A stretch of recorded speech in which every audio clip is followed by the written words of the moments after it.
Victoire, le Christ est vivant. Victoire, Victoire, victoire, victoire, victoire, victoire,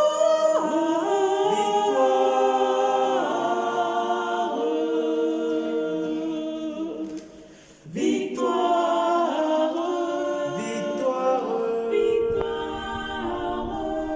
victoire, victoire, victoire.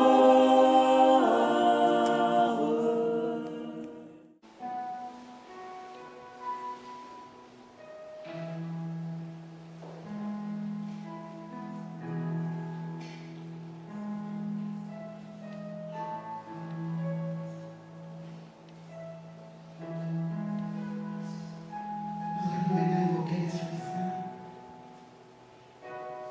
Nous savons que le Saint-Esprit est là.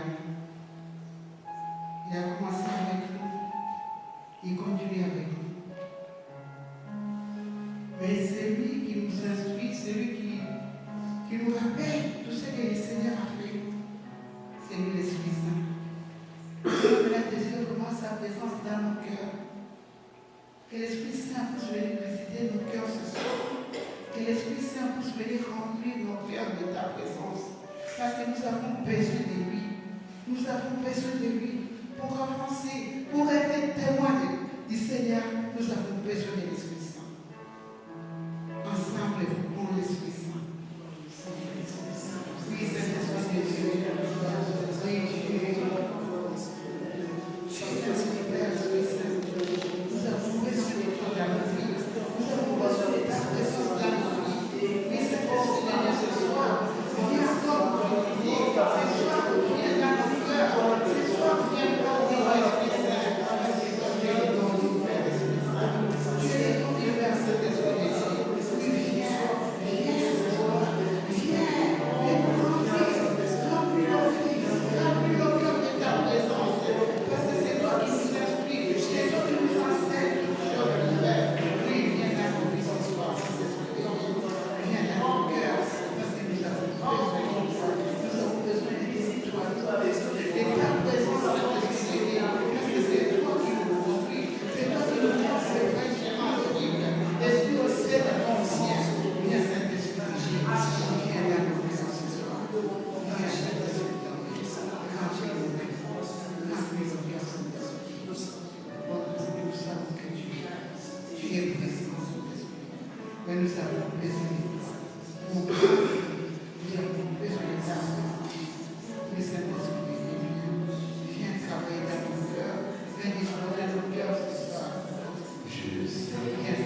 Merci pour nos familles.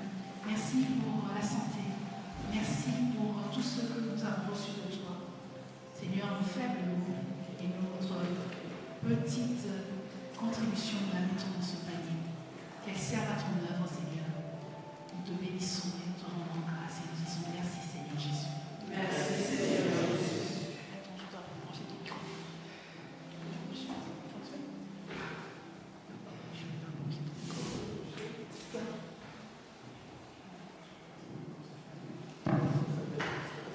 Alléluia. Alléluia. Amen. Bonne année à ceux qui n'ont pas encore vu. Bonne et sainte année.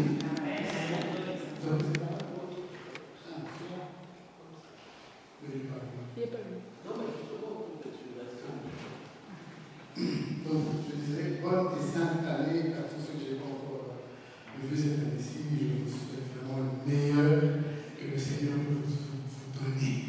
Je vous donne vraiment le meilleur de ce qu'il a entre les mains pour chacun de vous.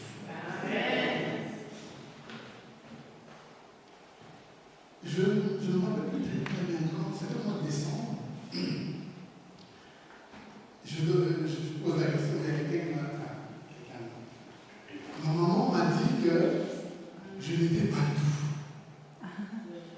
Et j'ai posé la question à ma fille de savoir est-ce que je suis doux. Je m'attendais à ce qu'elle me dise oui, papa, je suis doux, papa. Elle me dit non. Elle me dit non. Je pensais qu'elle rigolait, mais non, elle ne blaguait pas. Je lui ai dit, qu'est-ce qui peut te faire dire que je ne suis pas doux? Elle dit, oui, parce que le matin, quand on me dépose à l'école, tu me cries tout le temps dessus. Ça compte pas, ça. Ça compte pas. Et effectivement, je me suis rendu compte que le matin, on est toujours à la bourre, il descend, il monte, il descend, ils vont chercher des trucs. Moi, je suis déjà à la porte, ils sont pas là, alors j'élève la voix. Elle me dit, mais non, t'es pas doux. Et je me suis rappelé que la douceur, c'était un fruit de l'esprit. Et donc, c'est un fruit qui me manque, la douceur. Alors, j'ai pris comme résolution cette année-ci, 2026, d'être doux. J'ai pris la résolution d'être doux. Et quand vous allez regarder dans les béatitudes, Matthieu chapitre 5, qu'est-ce qu'il est dit? Heureux les doux, la terre leur sera donnée en héritage. Allez lire. Heureux les doux. Donc, l'importance de cultiver les fruits de l'esprit. Galates 5. Galates chapitre 5. C'est une résolution que nous devrions avoir chacun en tant que chrétien. Aller développer, aller cultiver tous les fruits de Galates 5. Il y en a combien? Il y en a combien? 9. Est-ce que vous pouvez les citer? Quelqu'un parlait de conférence. On va le prendre.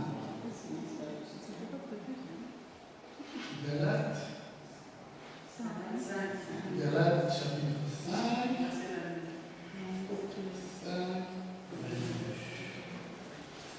Voilà. Mais voici le fruit. Donc, ça ne parle pas du fruit. Il ne parle pas des fruits. Il parle du fruit. Voici le fruit. Ce n'est pas une erreur. C'est pas une erreur. Voici le fruit de l'esprit. Et dans ce fruit de l'esprit-là, il cite toutes les déclinaisons de ce fruit. L'amour, la joie, la paix, la patience, la bonté, la bienveillance, la fidélité, la douceur et maîtrise de soi. Douceur et maîtrise de soi. Je pense même d'ailleurs que la douceur et la maîtrise de soi, ça va de pair. On ne peut pas être doux si on n'est pas maître de ses émotions. On ne peut pas être même maître de ses émotions si on n'est pas doux. Douceur et maîtrise de soi. On a compté à ce combien? Amour, joie, paix, patience, bonté, bienveillance, fidélité, douceur et maîtrise de soi. Ça fait 9. Il y a de quoi faire. Hein. Sur toute une année, je pense que si on en développe au moins un, c'est déjà pas mal. Au moins un. Moi, j'ai pris la décision pour 2026 de développer comme fruit la douceur. Mais je vous assure que c'est compliqué, hein? Parce que là où on veut développer ce fruit, le monde nous donne toutes les raisons de ne pas pouvoir le pratiquer, de ne pas pouvoir le développer.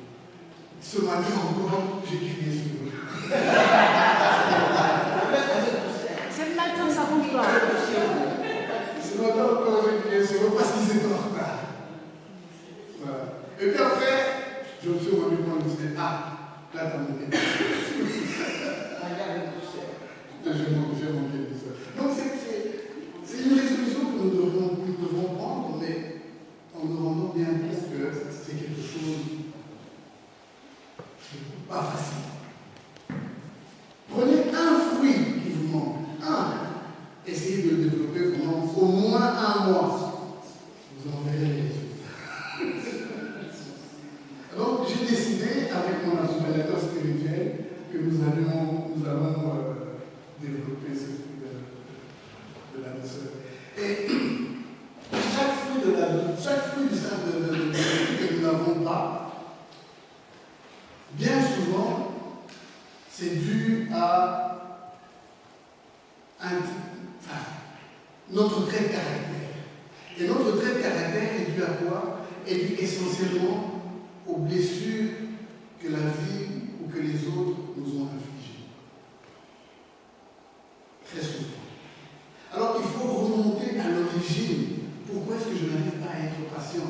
Aller chercher. Pourquoi? Pour guérir, pour développer plutôt ce fruit, pour cultiver ce fruit, il faut d'abord guérir de ce qui, à l'origine, a provoqué le manque de ce fruit.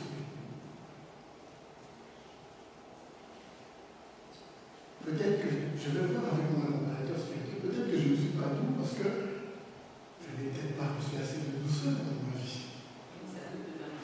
Quoi? Non, je n'ai pas dit que c'était la faute de quelqu'un. Je n'ai pas dit que c'était la faute de quelqu'un. Mais j'étais peut-être en manque de douceur. J'ai recherché cette douceur que je n'ai pas trouvée. Les blessures d'abandon, eh bien, ne favorisent pas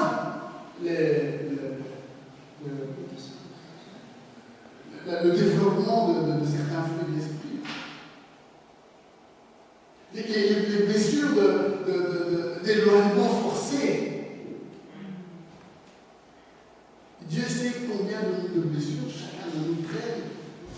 Mais pour pouvoir développer tous ces fruits-là, il faut que nous donnions ces blessures au Seigneur. Et notre échange de ce soir, qui va tourner autour de la parole dans Apocalypse, chapitre 20. Chapitre 3, plutôt verset 20, excusez-moi. Apocalypse, chapitre 3, verset 20. On va commencer d'abord par voir ce texte. Le Seigneur parle dans tout chapitre 3 et verset 4, il parle au cercle. Est-ce que tu peux mettre le texte à partir du verset 14? Lequel? Chapitre 3, à partir du verset 14. Oui, je sais, mais est-ce que tu pourrais me... Je vais le chercher, je vais essayer. C'est gentil. C'est gentil. Avec Et donc, dans ce texte, le texte d'Apocalypse, le Seigneur parle aux églises. Mais ce sont des paroles qui, normalement, devraient percuter en chacun de nous. Et à partir du verset 14, il parle à l'église de Laodicée. Vous verrez que, tout ce qu'il dit, il y a un schéma qui se dégage. Il commence d'abord par se présenter. Parce que le Seigneur ne vient jamais masqué. Il ne vient pas la nuit. Il vient en pleine lumière. Il n'a pas besoin de se cacher. Il ne nous prend pas au présente à nous. Voilà qui je suis. Et à l'église de la Odyssée, il dit, ainsi parle celui qui est l'Amen, le témoin fidèle et le vrai principe de la création de Dieu. La clé de voûte de toute la création. Voilà qui je suis. Comme ça, tu sais qui je suis. Tu ne pourras pas dire, au détour d'un chemin ou bien lors d'une conversation, dire que, oui, mais ce Dieu-là, il ne s'est jamais présenté. Non, il vient quelque part, il se présente à moi. Il te dit qui il est. Qui est-ce que je suis pour toi? Et puis, il vient te donner le sujet de son intervention. Pourquoi est-ce qu'il vient chez toi? Pourquoi est-ce qu'il vient te parler? De quoi est-ce qu'il va te parler? Vous allez lire toutes les paroles que le Seigneur a données dans l'Apocalypse à toutes les églises. Hein. Le schéma est exactement le même. Que ce soit à l'église de Philadelphie, que ce soit n'importe quelle église, le schéma est exactement le même. Il commence d'abord par se présenter, et puis il présente sa requête. Il présente sa requête. Il dit, je connais tes actions. Je sais que tu n'es ni chaud, ni froid, pour te dire que je te connais. Je connais le fond de ton cœur. Je sais ce qu'il y a en toi. Rien de ce que tu es ne m'est caché. Rien de ce que tu vis ne m'est indifférent. Parce que si le Seigneur dit que tu n'es ni chaud, ni froid, après il continue, hein. Puisque tu es tiède, ni brûlant, ni froid, je vais te fournir. Il ne cache rien. Il ne nous caresse pas dans le sens du poil, comme souvent on a l'habitude de le voir. Le Seigneur dit les choses cash, direct. Si tu as quelque chose à changer en toi, le Seigneur va te le dire cash, direct. Et bien souvent, on le ressent, on le sait, et puis on fait ça. Et puis on fait ça. Je sais comment vous voyez hier, c'était une vidéo, une petite vidéo, d'un pasteur, je ne sais pas qui c'est, l'histoire est celle-ci. Il était dans un avion, il devait voyager, je ne sais pas où il devait aller, je crois qu'il devait aller en France ou quoi. Il était en Belgique, je pense. Hein. C'était pendant les périodes enneigées. Je ne connaissais pas cette vidéo. Et je ne connaissais même pas ce pasteur. Pendant les périodes enneigées. Et il se trouve que, apparemment, quand il est en Belgique, il n'a pas de connexion 4G. Et donc, quand il est en Belgique, il utilise toujours le Wi-Fi de quelqu'un, la connexion de quelqu'un qui lui partage.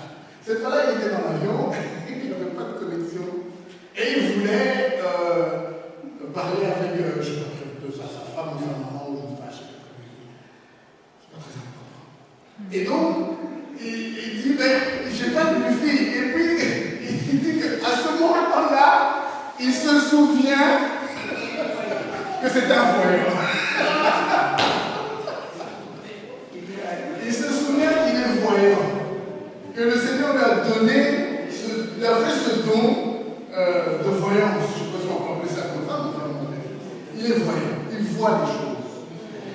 Et donc, il demande au Seigneur de lui montrer les codes Wi-Fi de tous ceux.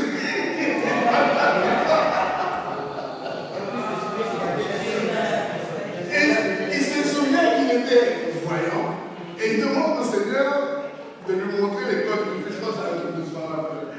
De lui montrer les codes Wi-Fi des gens qui sont. Et il dit qu'il est rentré dans le téléphone de quelqu'un qui avait un iPhone. Je ne sais pas très bien. Voilà. Il est rentré dans son téléphone et il a trouvé le code Wi-Fi à 9 chiffres. Ça fait comment?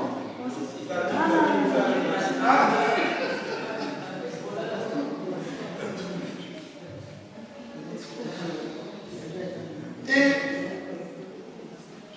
tout à l'heure, avant de venir même d'ailleurs, quand je préparais cet enseignement, j'ai regardé une petite vidéo d'un petit débat. Il y avait 3 personnes, un garçon et deux discutait de ça. Le garçon le demande au fils, mais qu'est-ce que vous pensez de ce témoignage, si j'ose dire, de ce témoignage? Est-ce que ça ne vous pose pas un problème? Est-ce que ça ne vous pose pas un problème? Il y a des jeunes filles qui disent non, moi ça ne me pose pas de problème. Parce qu'il avait un problème à un moment donné. Et le Seigneur est venu à son secours pour l'aider à résoudre ce problème. Il a prié, il s'est servi du don que le Seigneur lui a fait pour résoudre son problème. Donc pour moi, ça ne pose pas un problème. Mais quand même, ça pose un problème, non seulement moral, mais ça pose un problème dans un principe spirituel. Il ne peut pas l'évoluer comme ça. Il va pas prendre le dos. On n'est pas arrivé à ça. On n'est pas arrivé à ça. Et donc, ce monsieur s'est servi du don de ce qu'il avait en lui pour son usage personnel.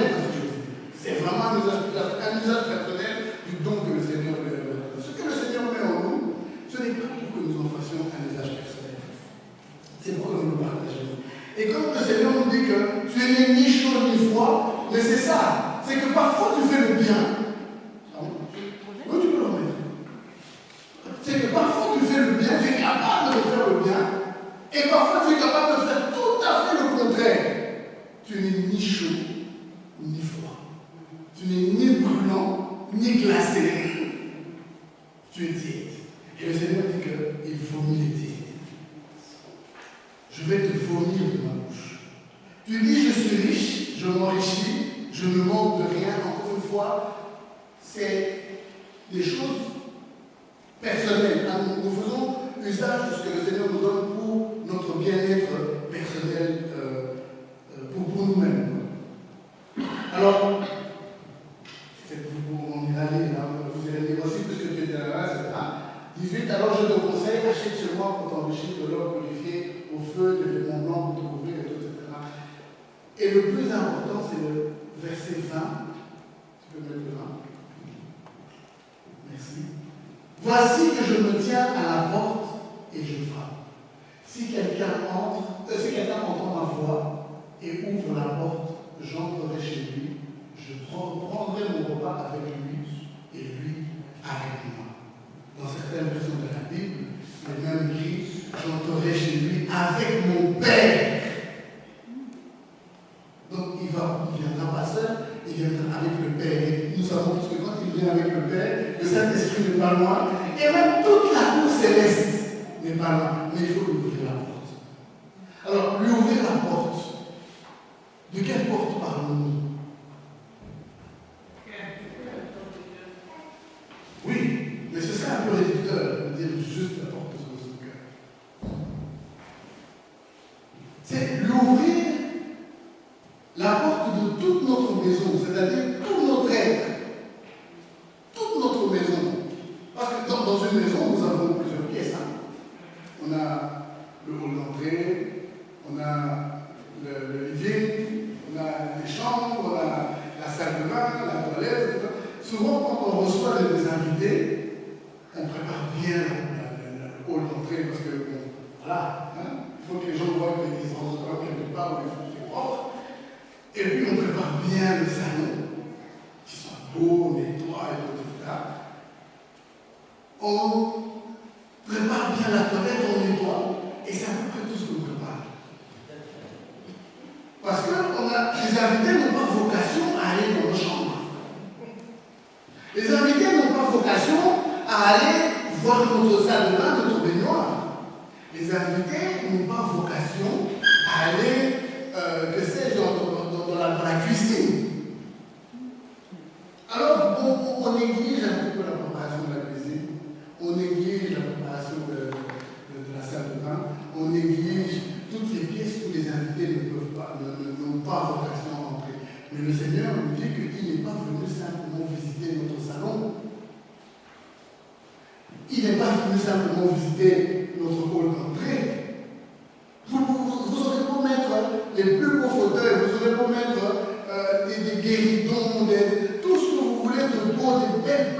belle-fleur au salon, à l'eau d'entrée. C'est pas ça, c'est pas de ça, c'est pas de ces portes-là que le Seigneur, dont le Seigneur parle. Il parle de toutes les portes de notre maison. Quand je parle de portes, je parle par métaphore, évidemment. Toutes les portes de notre maison, c'est-à-dire toutes les dimensions de notre vie. Quand il frappe et qu'il demande à entrer, il demande que nous lui ouvrions toutes les dimensions de notre vie. Toutes. Tout à l'heure, on a chanté Mon âme bénit le Seigneur, au nom de Jésus, tout genou fléchit, etc. Dans les cieux, sur terre et sous la terre. Il est Seigneur partout. Le tombeau, même la tombe, qui est un endroit de sépulture, donc un endroit de pourriture, ne lui a pas fait peur. Il a vaincu même le tombeau. Alors, chez moi, chez toi, qu'est-ce qu'il ne pourrait pas visiter? Qu'est-ce qu'il aurait honte à visiter? Qu'est-ce que nous aurions honte de le laisser regarder? Puisque même la pourriture de tombeau, il l'a vu. Alors la pourriture la saleté de notre cuisine, au contraire, il veut venir dans ta cuisine pour faire du nettoyage. T'aider à nettoyer ta cuisine, à rendre belle ta cuisine, à rendre propre ta cuisine. Il veut venir dans ta chambre, dans ton lieu d'intimité. La chambre, c'est notre lieu d'intimité. Dans la maison, on a 4 lieux d'intimité.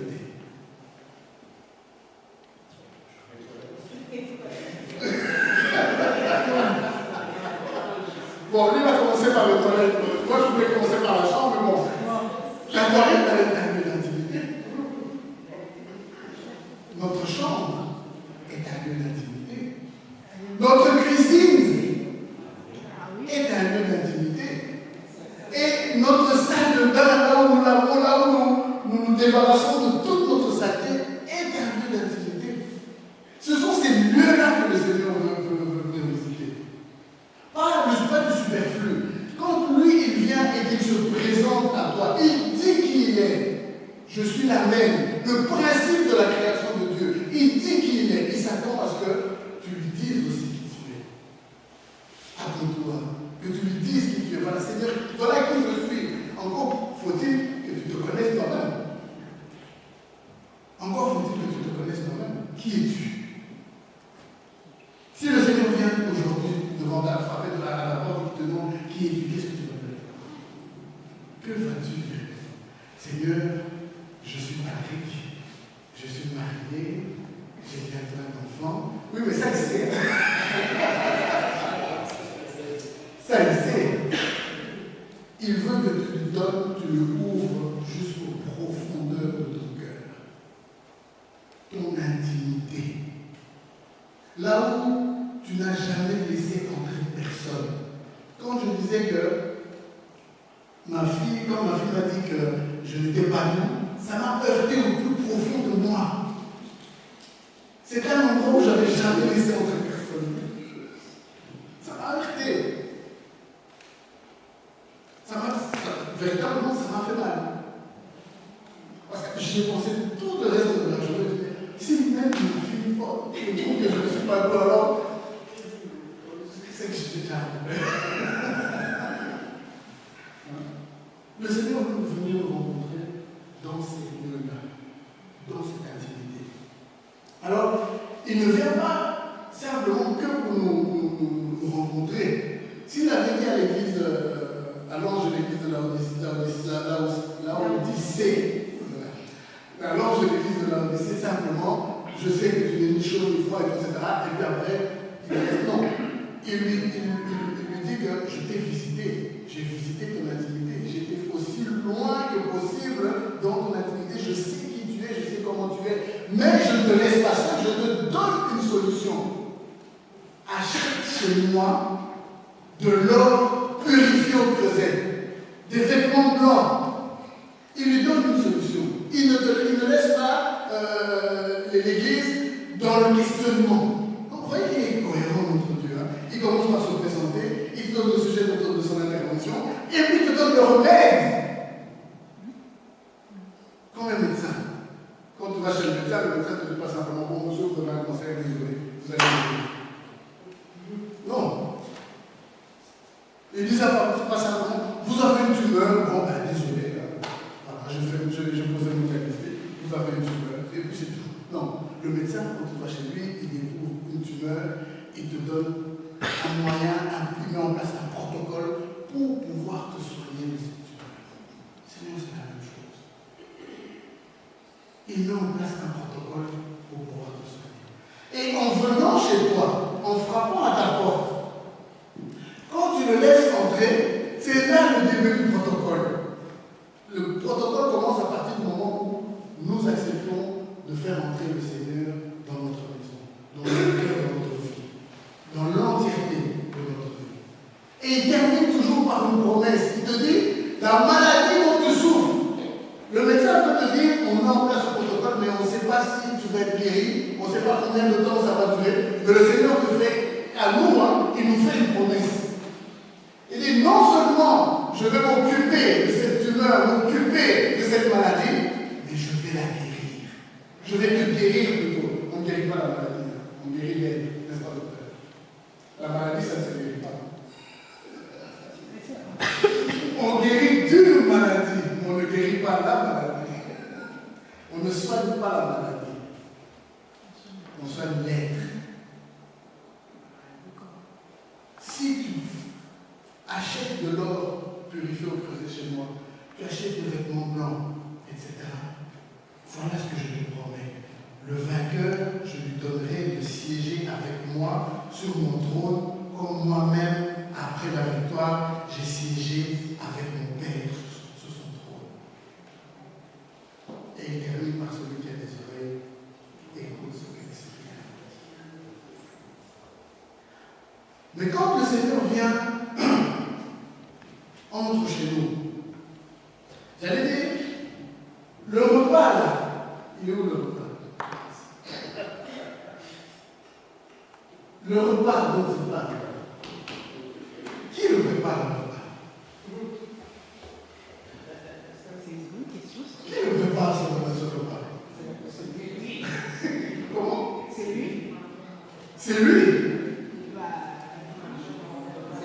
Attends, qui prépare le repas? Quoi? C'est lui, c'est nous, c'est pas lui, c'est pas nous, c'est qui le prépare? Quand tu le sois, c'est toi qui dois te Linda, qui prépare le repas? Non, c'est pas moi, c'est l'autre Linda. Qui prépare le repas? Le traiteur.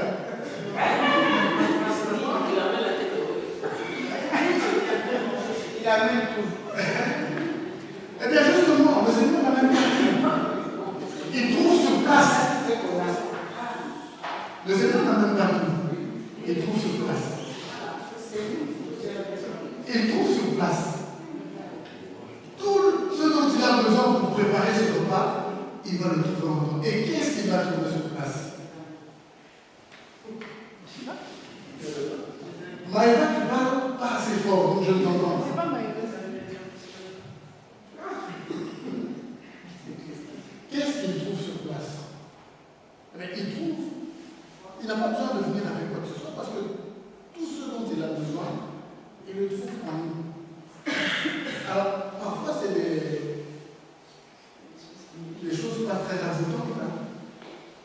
Il vient, il trouve en nous ce qu'il a fait.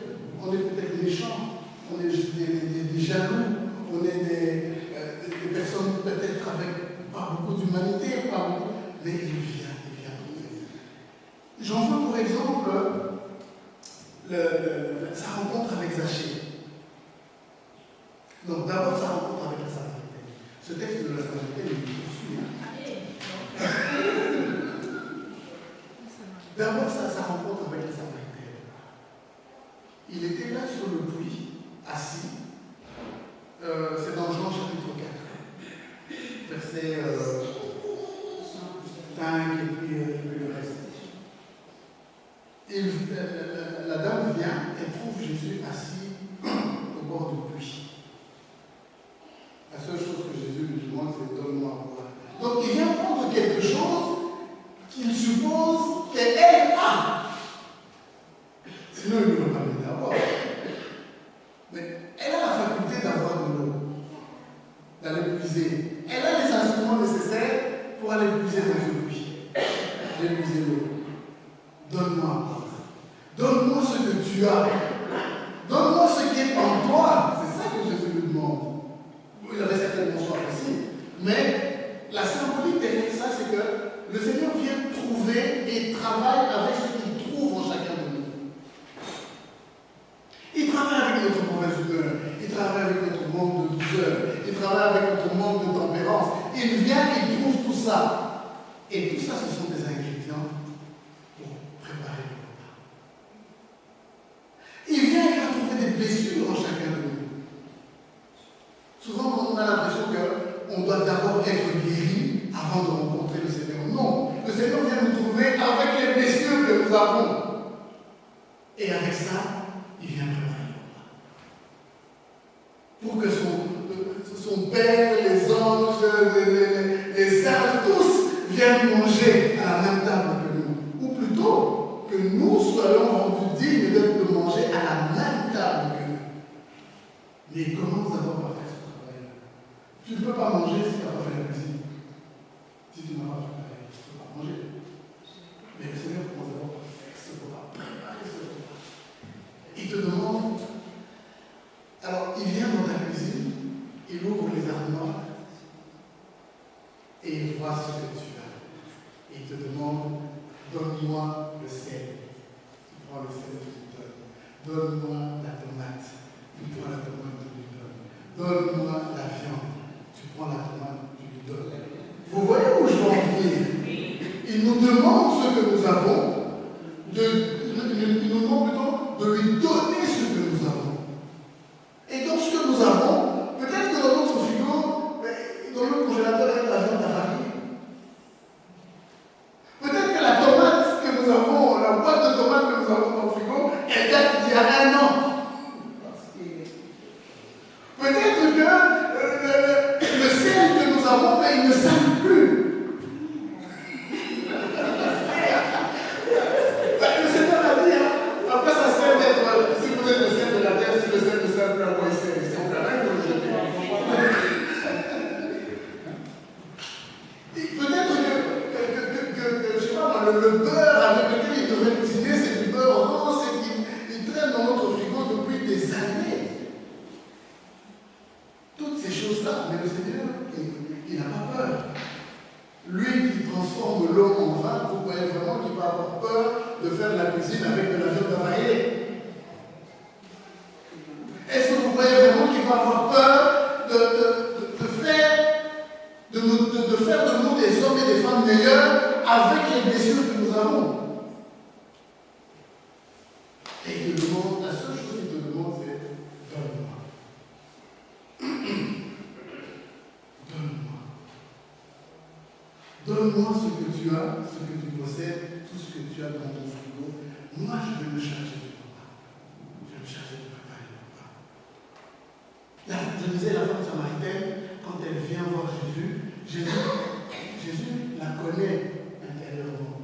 Puisque quand il lui dit, va dire à ton mari, va appeler ton mari qu'il vienne ici, elle lui dira, je n'ai pas de mari. Il dit, oui, je sais, tu n'as pas de mari, toi-même ça.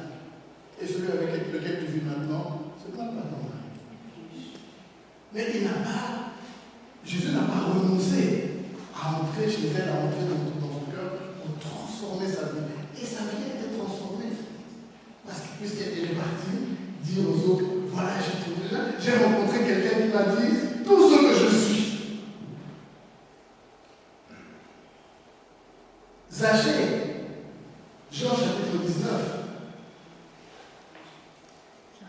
Zachée entend parler de Jésus, Jean 19. Zachée entend parler de Jésus, Jean-Luc, pardon. Je dis Jean-Luc. Jean 19, c'est l'autre chose. Luc 19. Zachée entend parler de Jésus et il va absolument rencontrer ce Jésus. Mais Zachée sait au fond de lui-même que c'est pas un bon juif. C'est pas un bon juif. Parce qu'il vole ses frères pour son bien personnel. Encore une fois, pour faire le parallèle avec l'histoire de notre pasteur, là, il vole son frère pour son plaisir personnel. Zachée faisait la même chose. Quand les Romains lui demandaient de collecter 2 pièces d'argent d'impôt, il en a posé 4. Comme ça, les 2 autres sont pour lui. C'est du vol. Disons, il faut dire les mots, hein, c'est du vol. Quand tu vas dans le téléphone de quelqu'un, pour appliquer son. Allez prendre son code de vie, c'est du vol. Je suis désolé, c'est du vol. C'est du vol. Et donc, Zachée, la honte le minait, mais il avait quand même envie de rencontrer ce Jésus.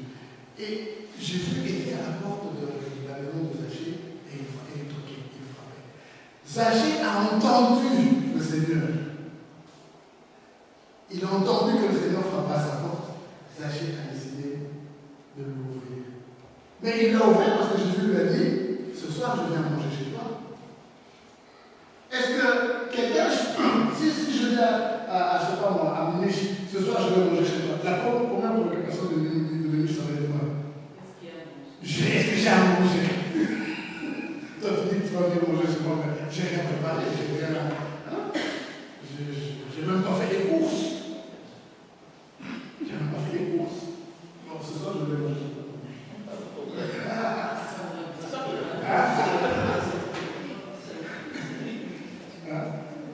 Et donc, Zachée, Jésus lui dit, Zachée, ce soir, je viens manger chez toi. Zachée n'a pas n'a pas fait opposition à la venue du Seigneur. Il n'a pas fait opposition à la venue du Seigneur. Il a dit, bon, Seigneur, viens chez moi. Et le Seigneur est venu, le Seigneur a trouvé ce qu'il y avait à trouver, il a mangé avec Zachée ce qu'il y avait à manger, et ça a transformé la vie de Zachée. De méchant, Zachée est devenu gentil.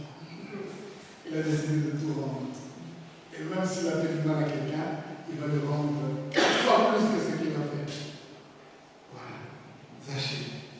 Donc le Seigneur, quand il vient chez nous, il ne nous demande pas que nous soyons prêts à le recevoir. Il nous demande juste d'ouvrir la porte. Dans Actes, au chapitre 10, c'est un long, c'est une longue histoire, c'est l'histoire de Corneille, Actes chapitre 10. Bon, ici on a pris un scène, on va aller beaucoup plus loin. Vous connaissez l'histoire de Corneille? Oui. Pas d'autres Corneille, le Corneille de la Corneille. Le bon Corneille. Jésus, Pierre plutôt. Pierre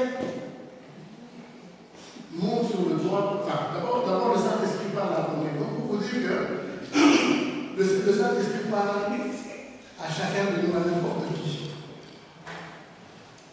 Il parle un petit peu par là à n'importe qui. À l'époque, on pensait que le salut était simplement pour les Juifs. Le Saint-Esprit, en parlant à Corneille, montre que. Et Corneille n'était pas baptisé. Corneille n'était pas encore baptisé. Il nous montre que le Saint-Esprit va où il veut, l'Esprit va où il veut, quand il veut, comme il veut, chez qui il veut. Il entre chez qui il veut. Il entre chez qui il veut. Tout à l'heure, j'étais content parce qu'on a pris un long moment pour la prière à l'Esprit. Parfois, ça nous manque. Je vais vous poser une question, je n'ai pas obligé de répondre, mais qui d'entre nous, dans sa prière, que ce soit du soir, du matin, de l'après-midi, de n'importe quand, qui d'entre nous prie véritablement le Saint-Esprit? Le Saint-Esprit. Qui prie véritablement le Saint-Esprit? Qui consacre du temps au Saint-Esprit. Souvent, on consacre du temps à Jésus, on consacre du temps, des fois au Père, de temps en temps et la Vierge Marie est beau parce qu'on a le chapelet. Mais le Saint-Esprit qui prend vraiment le temps. Prendre le temps de prier le Saint-Esprit, de nous mettre en présence du Saint-Esprit. Vous savez, le Saint-Esprit, on ne le voit pas. Cette pièce est remplie d'oxygène. Si on retire l'oxygène de cette pièce, il n'y a plus aucun de nous qui peut vivre. Donc le Saint-Esprit, c'est le principe fondamental doit être le principe fondamental de notre vie. Prier le Saint-Esprit ne doit pas être, je prends quelque chose qu'on fait rapidement en 2-3 minutes. Prier le Saint-Esprit, c'est dès le matin, quand je me réveille, je me confie au Saint-Esprit. Tout au long de la journée, je me laisse guider complet par le Saint-Esprit. D'autant plus nous qui sommes nés de nouveau, si j'ose dire. Mais nous sommes nés de nouveau par qui? Par la puissance du Saint-Esprit. Par la puissance du Saint-Esprit. C'est un moment que nous devons vraiment privilégier. Et donc, l'Esprit vient chez Corneille. Ce Corneille était en train de lire un passage, je ne vais pas dire un passage de Bible, mais il était en train de lire quelque chose qui concernait Jésus, il ne comprenait pas. Et puis l'Esprit vient lui dire, mais tu vas dans telle maison, tu vas rencontrer un serviteur qui s'appelle Simon, qu'on appelle Pierre, dans la maison d'un autre Simon, qui lui est, je crois qu'il est charpentier ou quelque chose dans ce genre. Et puis, ce Pierre-là, lui, te donnera le baptême. Okay. L'Esprit lui demande d'abord d'envoyer ses émissaires, dire d'envoyer ses émissaires, dire à Pierre de venir chez lui. Pierre, pendant ce temps-là, il monte sur le toit, et sur ce toit-là, il a faim. Il tombe parce qu'il a faim. Et il entre dans un songe, et dans ce songe, il y a un drap qui descend, et dans ce drap, il y a toutes sortes d'animaux impurs. Des serpents, des salamandres, des animaux impurs qui ne peuvent pas manger. Et le Seigneur lui dit, Pierre, tue et mange. Pierre dit, non, je ne peux pas, c'est impur, ça Seigneur dit, comment tu peux me demander à moi de manger quelque chose? Tue et mange. Qui es-tu pour déclarer impur ce que moi j'ai déclaré? Bien souvent, c'est notre comportement avec le Seigneur. Nous avons tendance à déclarer, à réfléchir à la place de Dieu. Ça, c'est vraiment. Bon, moi aussi, ça m'arrive. J'ai l'impression que je demande quelque chose au Seigneur. J'ai déjà dans ma tête comment ça va se passer. Je sais déjà, je dis bon. Comme on a demandé, Seigneur, je te demande ça. Je vais vous faire l'épargne de témoignage, le retour de témoignage si vous l'avez entendu. Pendant 5 ans, on a cherché par nos propres forces comment est-ce qu'on pouvait se sortir de cette situation-là. Et je le dis parce qu'on a vécu. On a cherché, on a téléphoné à gauche, à droite, on a écrit des lettres, ça n'a pas marché. Ça n'a pas marché parce qu'on le faisait avec nos propres forces. Je vous ai dit que l'équipe d'intercession qui est venue prier à la maison, 2 mois après, on obtenait un crédit pour terminer les travaux. Et un crédit auquel on n'avait même pas pensé. Même pas pensé. On a vraiment cette mauvaise habitude, cette tendance à toujours réfléchir à la place de Dieu. Le Seigneur dit, Pierre, tue et mange. Pierre dit, non Seigneur, c'est impur. Le Seigneur vient chez toi à la maison et te dit, donne-moi la viande qui est dans ton frigo. Tu dis, non Seigneur, c'est avarié. Je ne peux pas te donner. Mais pourtant, c'est de cette viande-là dont tu as besoin. C'est peut-être la meilleure viande que tu as dans ton congélateur que tu vas lui donner. Mais toi, tu ne le sais pas. Cette blessure qui te ronge depuis des années, cette maladie dont tu n'arrives pas à te débarrasser depuis des années, c'est peut-être de ça que le Seigneur a besoin pour faire de toi une version meilleure de toi-même. Une meilleure version de toi-même. Alors, ne nous précipitons pas à nous dire que oui, non, ça, le Seigneur, moi je suis comme ça, je suis timide. Oui, mais c'est peut-être de cette timidité-là dont le Seigneur a besoin pour faire de toi une meilleure version de toi-même. J'ai un caractère impétueux. Donne ça au Seigneur. C'est peut-être de ce caractère-là dont le Seigneur a besoin pour faire de toi une meilleure version de toi-même. La la version qui va pouvoir être digne de te mettre à table avec lui. Rien, absolument rien, qui ne peut échapper au contrôle de notre Dieu. Rien, absolument rien, ne peut être plus fort que lui. Parce que même dans le péché, il est Seigneur. Amen. Alors, soyons dignes de la promesse de Dieu. À l'église il avait fait encore une autre promesse à l'église de Smyrne aussi. Hein, mais là aussi, il lui dit, voilà, si quelqu'un entend ma voix et ouvre la porte, j'entrerai chez lui, je prendrai mon repas avec lui et lui avec moi. Le vainqueur, je lui donnerai de siéger avec moi sur mon trône. Alors de grâce, ouvrons la porte, Seigneur. De grâce, donnez-lui vos blessures. De grâce, donnez-lui ce qui vous fait mal. De grâce, donnez-lui même jusqu'à vos ennemis. Parce que vos ennemis peuvent devenir une bénédiction. Vos ennemis peuvent devenir une bénédiction. Donnez au Seigneur, donnez tous les ingrédients dont il a besoin pour faire la cuisine, préparer, mettre à table pour que nous puissions, nous, à notre tour, être rendus dignes de partager ce repas. Amen.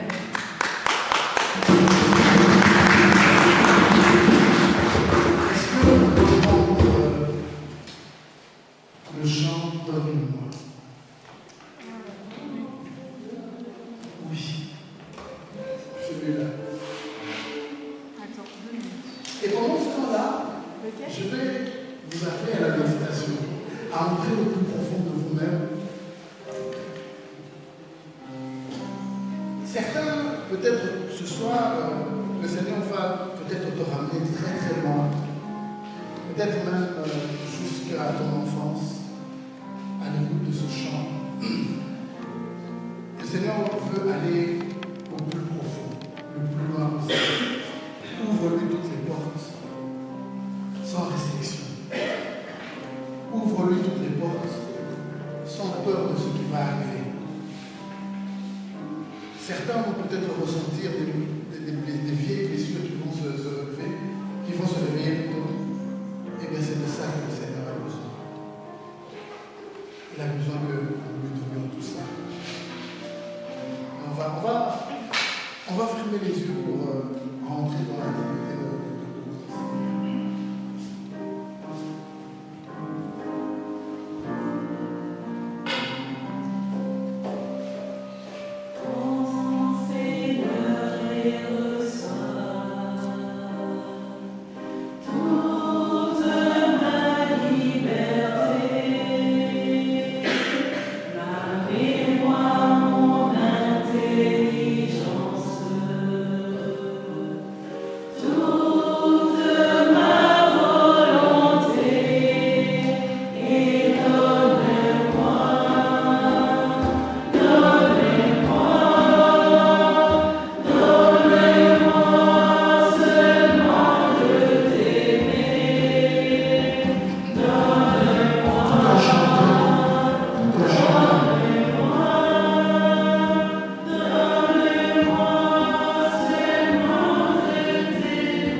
t'abandonne. Tu sais, Seigneur, prends tout et viens transformer. Comme cet enfant qui n'avait que 2 poissons et 5 pains, c'est tout ce que j'ai en moi, mon Seigneur. C'est tout ce que j'ai en moi et je le mets à ta disposition, Seigneur. Je le mets à ta disposition. Guéris-moi, Seigneur. Guéris-moi de ce mal qui me ronge.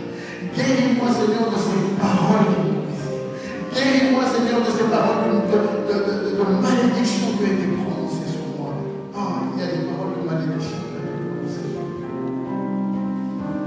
Des paroles de malédiction, le Seigneur vient casser cela maintenant. Le Seigneur vient briser la malédiction. Le Seigneur vient briser ce cycle de malédiction. Certains d'entre nous ont été quittés alors qu'ils pensaient qu'ils étaient dans une relation stable. Et ça a amené de la tristesse. Le Seigneur vient briser la tristesse. Vient briser la tristesse. Certains ont été trahis au plus profond de l'âme. Et cette trahison a laissé une blessure béante. Et notre comportement s'en est trouvé affecté. Nous ne faisons plus confiance à personne. Nous n'osons plus aller vers les autres. Pire encore, nous avons ce sentiment de vouloir faire du mal aux autres parce que nous avons du mal. Ce soir, le Seigneur vient visiter. Viens visiter, Seigneur. Viens visiter cette blessure, mon Seigneur et mon Dieu, qui m'empêche d'être un véritable enfant de Dieu. Viens, Seigneur, nettoyer cette plaie. Viens la toucher et la cicatriser. Seigneur, je renonce ce soir à toutes ces blessures qui m'ont forgé jusqu'à cet âge. Je renonce, Seigneur. Je renonce de vivre en fonction de mes blessures maintenant. Je renonce de vivre en fonction, Seigneur, de ces plaies béantes qui sont en moi. Et je te laisse entrer, Seigneur, pour que tu viennes toucher tous ces endroits où mon âme a été blessée. Que tu viennes me toucher tous ces endroits où mon corps a été blessé. Pour que ces blessures cicatrisent, mais non seulement cicatrisent, mais qu'elles disparaissent au nom de Jésus. Toi qui guéris, Seigneur, toi qui m'examines, tu ne guéris pas que le corps, mais tu vas plus loin, tu guéris jusqu'à l'âme, Seigneur. Quand tu as fait marcher le paralytique, tu as d'abord commencé par guérir son âme.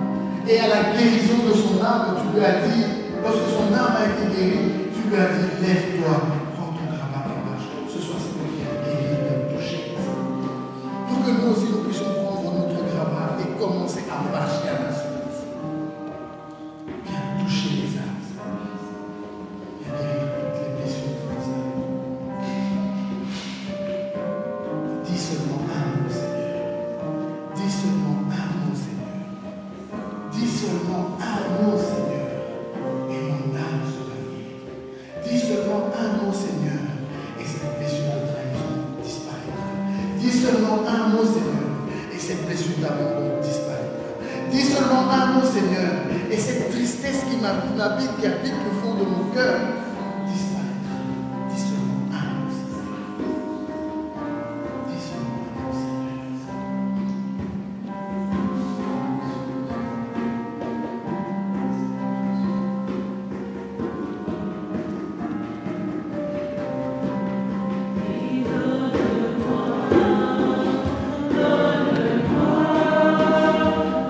Donne-moi ce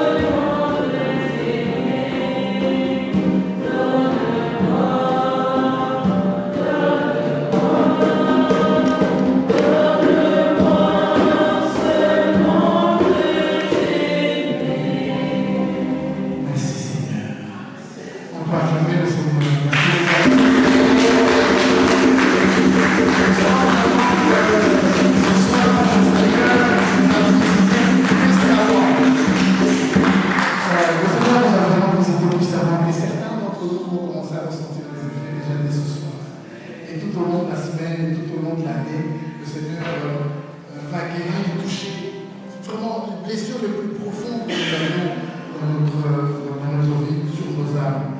Et quand lui, il commence une chose, il va toujours jusqu'au bout. Amen.